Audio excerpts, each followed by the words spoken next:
Well, it's time for some exciting news.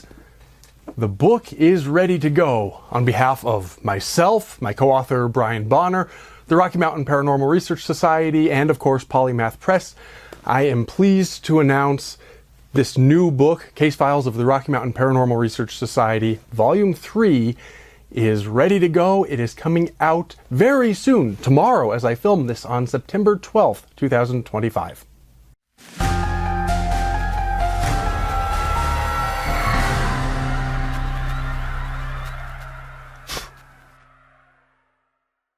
Well, if you happen to have seen my earlier short video, you saw me unboxing these very first copies of my new Case Files of the Rocky Mountain Paranormal Research Society, Volume 3. If you saw that, you know that I'm really excited, I'm really proud of this book, but I also promised that I would make a video to explain the book in a little bit more detail, and that's what we're doing today. So the first thing I should mention, this is Volume 3 in a series. So some of you are probably wondering, well, if I haven't read Volumes 1 or 2, can I read this one? The answer is yes. Each one stands alone. I do recommend all of them. I'm proud of Volumes 1 and 2, but if you wanted to jump in with Volume 3, perfectly fine. Each one of these books is independent. They just deal with different case files from Rocky Mountain Paranormal. In case you don't know about that, Rocky Mountain Paranormal, for almost 30 years at this point, has been applying open-minded but skeptical scientific forensic investigations to a variety of paranormal claims, including ghosts and demons, UFOs, cryptids, psychics, anything paranormal. And so we go out, we tell the stories as they are, we repeat all of the real ghost stories, and we tell the histories of the places, and then we go in and investigate and see, can we debunk them, can we prove them? And the answers in general is, in about a third of the time we can debunk the claim, we find the natural explanation.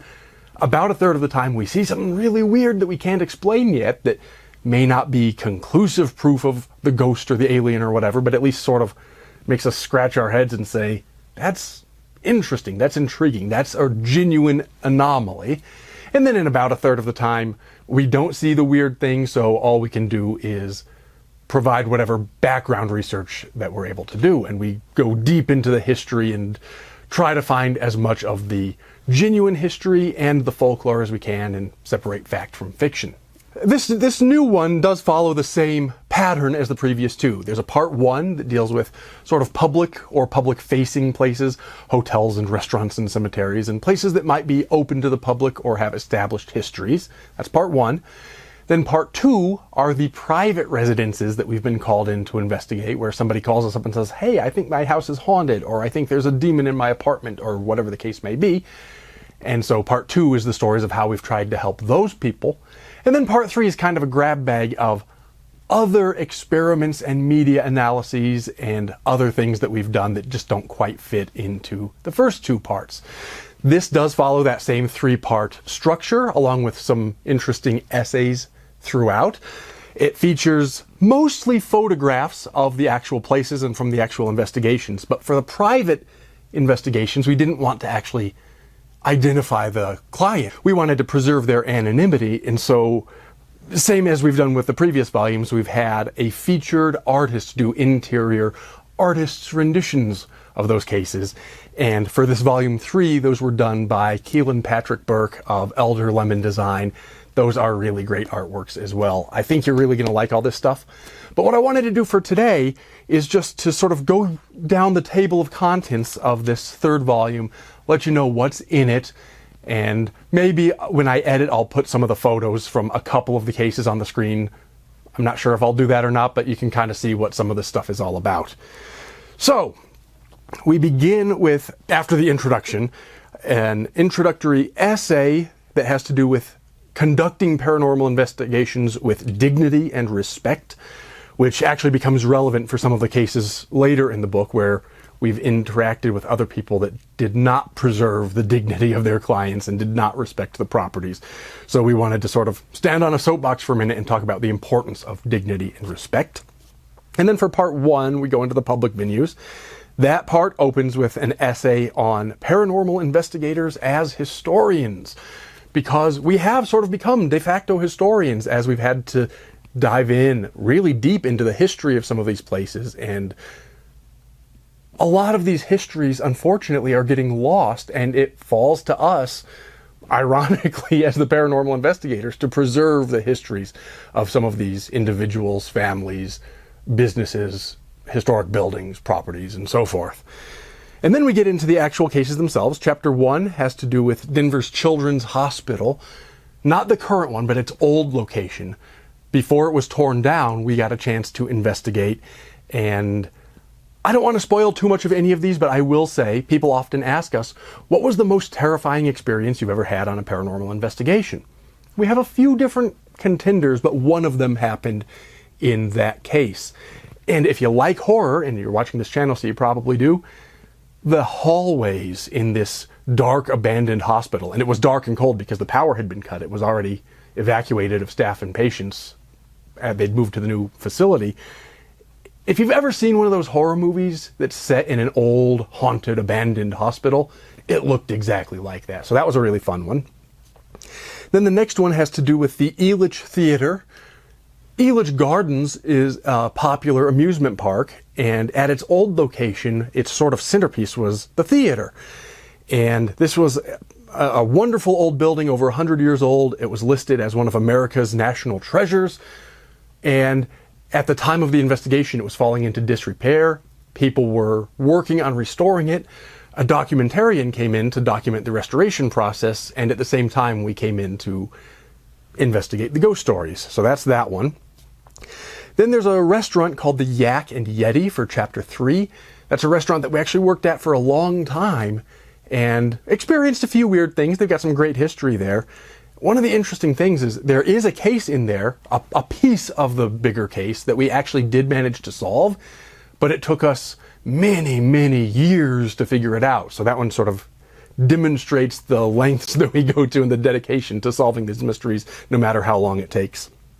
Then, Chapter 4, we have a place called Belmar Park, which is in Lakewood, Colorado. It's an interesting sort of historic park. It's this open space, and what they've been doing is moving buildings into the park. These old historic buildings, they're picking them up from the foundations and moving them into the park, so it becomes this sort of open-air museum of all these historic places. And we get to investigate two of them. One was an old house, and there's a rumor that it was once one of the biggest bootlegging operations in Colorado. And the other was an old one-room schoolhouse, and both of them have some great ghost stories. A couple weird events happened to us while we were there. There may have also been an encounter with the police while we were there, but you'll have to read the book to find out all about that one. I will say, though, that police and first responders, when you mention that you're there hunting ghosts, get really, really superstitious, and it's a lot of fun.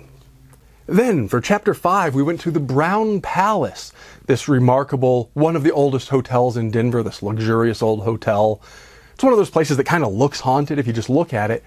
One of the wonderful things about it is, because it's such a prominent feature of history and feature of the skyline in Denver, there's a lot of great history that we could go into, including some remarkable murders. There was actually a love quadrilateral of all things that led to some murders. There were some other murders, so we went into a lot of that history and then did our paranormal investigation. Chapter 6, we went to a place called the Betcher Mansion. It's currently operated by the county as a wedding and event venue, but it was once a private residence, and of course it's got some ghost stories. On that one, our luck with weather is special, let's say. On that one, we went for 2 nights, and on one of the nights, the winds were so strong that if they were any faster, the National Weather Service would have classified them as hurricane force winds. So that was interesting circumstances under which to try to sit in silence and listen for ghosts, but we did our best, and it made for some interesting stories there as well. Chapter 7, we went to a place called Westminster Castle, which was once a private religious university, and then it was purchased by a church, and it's been a radio station, and it has some rather positive and some rather negative Colorado history attached to it, and of course plenty of ghost stories as well. That was a fairly light investigation, but we managed to do a real deep dive into the history on that one. For Chapter 8, they actually let us investigate at the Weld County Courthouse of all places, and that place, first of all, just remarkable history. some truly, well, some horrifying stories and some remarkably positive stories. It's a wonderful place. But in terms of the paranormal things, the weird anomalies that we were able to experience, that one has a lot of really good, just grade A weirdness in it. So that's one you're going to want to read. Then in chapter 9, we looked at a place called Third Bridge. If you're from Colorado in particular, or if you're interested in Colorado paranormal lore, you've probably heard of the Third Bridge as one of these either super haunted or perhaps cursed bridges. One of the most famous paranormal places in Colorado. The thing about it is, it's so tied up in folklore that a lot of the different accounts about it even disagree about which bridge it's supposed to be. So in that chapter, we first managed to figure out which bridge it really was. We managed to, I think, come up with a plausible history of where all the paranormal lore came from. And then, of course, we visited and investigated for ourselves. Chapter 10, we deal with a place called Hudson Gardens, which is a botanical gardens and restaurant. Wonderful little property. It's one of those places that it doesn't have the huge history of presidents and senators and things like some of the locations do, but it has a really great, more personal story of the people who built this place, and of course some great ghost stories there as well. That was a lot of fun. It was an interesting one because one of the ghost stories was of a weeping piano. Tears would stream down the piano's face, it was claimed. Now, we've heard of pianos playing themselves before. There's other cases in the book with that sort of manifestation. And we'd heard of things like statues weeping. Those are typically recorded as miraculous events where a statue of Jesus or Mary is rumored to have wept or something like that. But we'd never heard of a piano weeping. So that was a first for us, and it was really fun to look into. Chapter 11 deals with the Francisco Fort Museum, which has some really rich history. It was this fort and this town of Levada, Colorado, built up around this fort. And in that one, there was, again, a piano that played itself, yes, but there was also a phantom rocking chair that would rock itself back and forth when people were watching, along with a nice collection of other spooks and specters that had been reported over the years. That one was a lot of fun because instead of a 1 or 2 night investigation, they let us have the run of the place for a much longer time so we could do a more detailed investigative process. Chapter 12 deals with one of the ones that everyone talks about. The Melting Pot Restaurant in Littleton is one of the most famous alleged haunts in Colorado, and we did a deep dive into the history of all of the supposed ghosts. And then we did our on-site investigation there. And I will admit that one may not have been the most exciting in terms of anomalies that we were able to witness, but it was a lot of fun because the history is really rich and we were able to solve some of the mysteries, and just because it's one of those places that if you talk about ghosts in Colorado, you're probably talking about the melting pot at some point. Chapter 13 is another one of my personal favorites. It deals with another one of those really famous ones, Riverdale Road. It's approximately 11-mile stretch of road. Part of it's suburban, part of it's more rural. But it's one of those places that if you read the paranormal rags or the paranormal websites, you will see all those lists of top 10 most haunted places and top 10 most evil places and top 10 most cursed places. It's always on the list. It's probably the most famous haunt in Colorado, or maybe the second most. There's a couple of contenders. It's got a ton of stories attached to it, from sort of ordinary ghosts to Native American spirits to literally people think the gates of hell itself are on the property. People talk about these satanic rituals that have taken place there, these this black Camaro with only one headlight that haunts people. If you've heard a ghost story, there's some sort of manifestation of it attached to Riverdale Road. So it was a lot of fun on that one to do our on-site investigation to the extent that we were able to for an 11-mile stretch of fairly busy road. But what was really interesting to me was the digging through the archives and doing the historic and folkloric research. And I think we've managed to not prove or disprove necessarily the paranormal claims, but I think we've managed to make sense of how the story has developed over the years. And that was a lot of fun to write and a lot of fun to research. And finally, for part 1, chapter 14 deals with Mattie's House of Mirrors, which back in the day was one of Denver's most prominent brothels. And it has a ton of ghost stories attached to it. The building still stands, although the inside's been gutted now and it's attached to a bar. But when we were able to investigate, it was a standalone building that had preserved much of its interior design. Not all of it. It had been turned into a restaurant. And that's another one where we experienced some really weird things that we've not been able to explain, including this sound that we heard, and we were able to record that we have sent to linguists and audio engineers and other paranormal people and historians and just about anyone and everyone we can think of. Even just random Joe Blow off the street during our lectures have listened to this audio, and nobody's been able to make heads nor tails of it. So it's one of our most intriguing cases, and I thought it was fitting to close out part 1 with that one.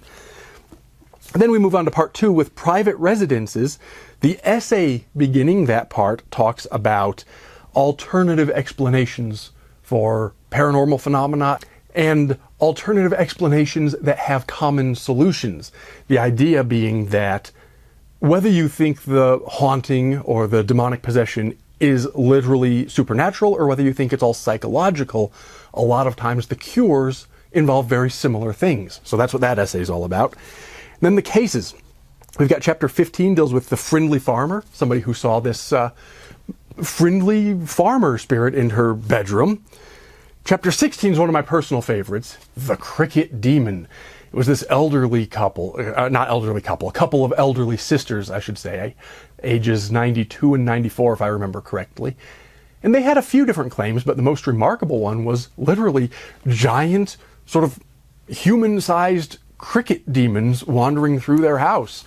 And that's one of those things that if somebody had told you or anyone else, there are cricket demons in my house, you might think they were crazy. The remarkable thing about that one is we managed to solve the case. I won't spoil it, but to prove that they weren't crazy. There was something happening. It wasn't actually a cricket demon, I'll spoil that much, but there was something legitimately happening in their house, and we figured it out, and we were able to help these people. And it's one of my favorites because when you say cricket demons, that's so unusual. It sort of makes the ears perk up and you wonder, what's this story all about? That's not just your normal ghost story. So it's new and exciting and different. But it's also one of my favorites because it was one that we could solve and we were genuinely able to help these people out. And I think that's a good day's work. Then, chapter 17, The Possessed Man and the Stinky House. Unusual title perhaps, but this guy thought he was demonically possessed. And the title kind of spoils it a little bit. Let's just say we were able to find some environmental causes and able to help him sort of solve his problem that way. Chapter 18, Ghostly Pet Cat. It's just what the title says. This woman thought this ghost cat was haunting her in her sleep, and so we came out to see if we could document it. She wasn't afraid of it. She just wanted us to bring our cameras and gizmos in and see, can we prove this thing? And so we attempted to do so. Chapter 19, The Girls and the Demon in the Closet. I'm not going to go into all the details except to say this is one of the ones that we managed to go fairly deep into the psychology because it wasn't even the psychology of the haunting itself, but one thing that happened during our investigation contains a psychological lesson that I think all paranormal investigators or even enthusiasts need to be aware of in terms of how memory processing happens. Something happened and somebody misremembered it, and we were able to figure all of that part out while investigating the underlying claim to do with demons in the closet, which I'll admit we never 100% solved, but we came up with some plausible speculative answers and their problems seemed to go away. For chapter 20, we deal with the noisy demons. This was a very religious household that lived in this house that had all these noises that they attributed to demons. And when we got there, sure enough, it was a very noisy place. And so our job was to figure out, is this just a noisy house because of its construction and its location? Or was there something malevolent actually happening there? For chapter 21, it's called Demonic Attack. This is one in which this family had all of these manifestations happening in their house, including violence, personal violence to some of them by the demon. And so we were called in to investigate, and that one proceeds much as our normal investigations do in terms of how we interview people and dig into the background of the property and do our on-site investigation. And all of the methodological things that we do were fairly normal, but it was just one of the more extreme cases that we've ever dealt with, and it's interesting for that reason. And then the last one for part 2 is chapter 22. It's called Prison Time for the Clients, which, I'm going to be honest with you, it was a hard one to write, and it's probably going to be a hard one to read. The title kind of gives away the ending a little bit. This was a case in which the clients had some very severe issues, and they did not take our advice or doctor's advice or anyone else's advice, and things went wrong on many, many levels. And so that chapter, I think it's a very important one. It shows the dark side of... We all think paranormal is fun. It's a lot of fun. It's interesting. It's intriguing. We all get excited and love to talk about it. That case reveals the dark side of it, and so I think it's important to grapple with. It was not a fun one to relive and to write about, but I think it contains some important lessons. And then for part 3, we move on to the other activities. That one begins with an essay entitled The Paranormal and the Law, in which it's sort of what the title says. We try to discuss how paranormal belief interacts with law in a variety of circumstances. That might be, and is one of the examples in the essay, what happens if you have a real estate transaction and somebody believes the house to be haunted? Is there a duty to disclose before making a sale? Can you sue somebody if they don't tell you that the house is haunted? How does the law interact with those kinds of claims? And then we move on to things like, can demonic possession be used as a defense in a criminal trial? Much like in The Conjuring, The Devil Made Me Do It, which was based on a real case where somebody tried to use, and failed to use, I should add, demonic possession as a criminal defense. And then there's also things like, what about psychics and fortune tellers? Are they for entertainment purposes only? Are they legit? Are they frauds? How does the law interact with those people? And how does the law protect against frauds that are provably frauds, if there are some, while also respecting freedom of religious belief for people who may or may not be the real thing, or may or may not believe themselves to be the real thing? So it's a fraught legal issue, and that essay tries to briefly, maybe not solve the issue, but at least make the reader aware of some of the legal considerations. Then, as we proceed through that part, chapter 23 deals with the Red Rocks UFO. That was one of our most recent ones. And you might have even read about this in the papers. It didn't even make the local news. I mean, it did make the local news, but it didn't just make the local news. It made the national news and even the international news when a bunch of employees at the Red Rocks Amphitheater in Colorado saw a UFO. And we were not the only people to look into that case. There were other UFO enthusiasts on scene when we were investigating, but we interviewed the people, we checked out the site, we did as much background research as we could and tried to solve that case. Chapter 24 is another UFO one. This is one in which a different UFO sighting made the news, and the journalist even recorded the alleged UFO. And so there was actual video of the UFO on the news, but we thought that they were calling in some of the right experts, but not all of the experts they needed to talk to in order to properly analyze the case. So we analyzed the video for ourselves, came up with a hypothesis of a potential natural explanation, and then performed an actual experiment and did some data collection in the field to test our hypothesis. That was a really fun one because we got to really dive in and do some real good science rather than just monitoring, which we do a lot of the time. And monitoring is science. Sitting and watching and listening, that is a part of science. But it's also really exciting for us when we get to do something that's a little bit different, like to actually do an experiment. Chapter 25 then is the mysterious case of the haunted Ouija board. This was one in which it started off perfectly innocently. We created a video of a Ouija board that had the planchette move by itself. We weren't trying to hoax anyone. We did this as a sort of recreation for a film project we were working on. But then our video got released out into the wild, and people started to think it was the real thing. So quite by accident, we managed to do an experiment in how the media treats paranormal claims. So that's a really interesting, different sort of a perspective on media analyses and paranormal investigation. Chapter 26 is called Bryan the Gazer. The Bryan refers to my co-author, Bryan Bonner, and the gazer refers to a type of faith healer that just gazed at people silently, didn't speak a word, just gazed at people. And people reported these remarkable healing properties of his gaze. We couldn't test him. So we're not saying legit, we're not saying fraud, we're not saying anything like that because we couldn't test him personally. But what we wanted to do was to see, could we create a gazer sort of a phenomenon of our own? Could we convince people? And what might be the psychology involved in that? So we did that as sort of an experiment, and it got some really interesting results. Finally, we have chapter 27, The Evergreen Cemetery Affair, which was kind of a disappointing case in terms of faith in humanity. This was a case in which we became aware of a different paranormal group that was behaving improperly in an old cemetery that had a lot of historic value, but was also currently an active cemetery that had grieving people still visiting their loved ones. And these people were not treating the dead properly. And so we got involved to document what was happening and try to do something about it. So again, not a happy case, but I think a really important one in terms of understanding the psychology of people, in terms of understanding dignity and propriety. I think all of those things are important.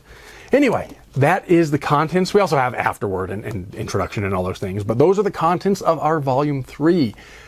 We've tried to put some of our favorite cases into each of our volumes, but this one for sure has several of our absolute favorite cases. Who am I kidding? They're all our favorite, but this one does have some of our favorites anyway. Favorites among favorites, let's say. So I'm really proud of it. I think y'all are going to like it. If you've read volumes 1 and or 2, it follows the same structure. It's more of the same, but you know that each story is different, so it's not repetitive. It's each one has something interesting to teach us. If you haven't read volumes 1 or 2 yet, well, I'd love if you bought all 3, but you can feel free to browse the tables of contents or pick whichever one seems most interesting to you. This one is certainly a good one. As I said, it's coming out on September 12th this year, 2025.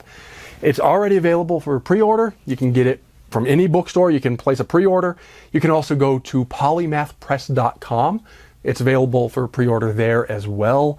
And if you order directly from Polymath Press, we do have autographed copies available. Additionally, if you happen to be in Colorado, we are releasing the book on Friday, September 12th at the Colorado Festival of Horror. We're doing our book release party at the festival over the weekend. So if you're in Colorado or visiting Colorado, if you happen to be here this weekend, we'd love if you stop by. We'll sign them for you in person. You can join us for our release party. It's going to be a good time. So if you're not local, it's available for order. If you're local, you can join our party. Either way, I'm really proud of it. I'm excited to finally have this in my hands. I'm excited to get copies into your hands as well because I think you're going to like this one too. But with all that being said, it's a busy time. I'm getting ready for that book release, as a matter of fact. And there's a bunch of other stuff going on. I have already filmed my September book review video in which I discuss all the books that I read the previous month in August. It's already been filmed. I just wanted to make this video first because the book is coming out so soon. That one is still coming, so be sure to subscribe, ring the notification bell, and stay tuned for that. But until next time, take care and stay scared.